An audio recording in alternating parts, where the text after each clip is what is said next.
Ano nga ba ang misteryo sa San Isidoro? Ang Kagutayan ay may punong-puno ng mga mga ilog sa paligid. Ang mga ilog ay galing sa dagat. Mga taing. Marami dito ang demonyong maitim. Tinatawag ko sa amin kalabaw. Lakabaw. At nakakatakot nga dito sa Kagutayan. Kasi marami daw kapakita. katutuo ay kababalaghan sa ating ilog. Marami ng sirenang natangay dahil sa mga tao. Ay hindi, tao ay nakakawawa dahil sa mga sirena. Ang mga sirena ay Dumudukot ng mga walang awa. at Mga kuskus na ba? kawawa naman. Kaya yan daw. Dinadala sa tanan. Dati kami dyan naliligo.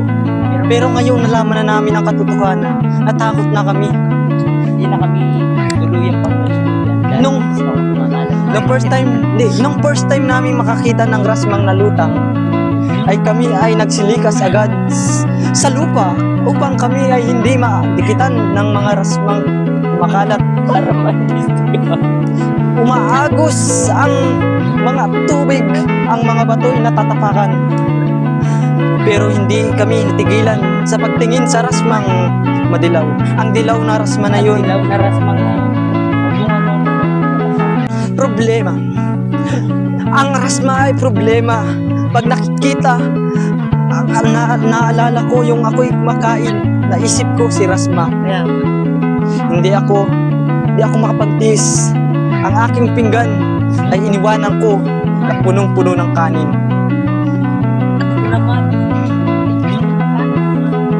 Kaso, ako ay nawala. Sapagkat nakakita na naman ako isang napakagandang braso. Ang rasma na ito ay galing sa itim na demonyo. Tinatawag sa amin sa probinsya ay kalabaw. Ang kalabaw na yun ay may dalawang sungay. Pero hindi yun ang nakakatakot.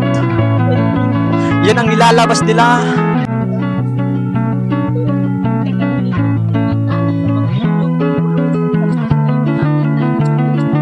Ang puwit ay ang aking kasama nga pala na ito ay si Totoy.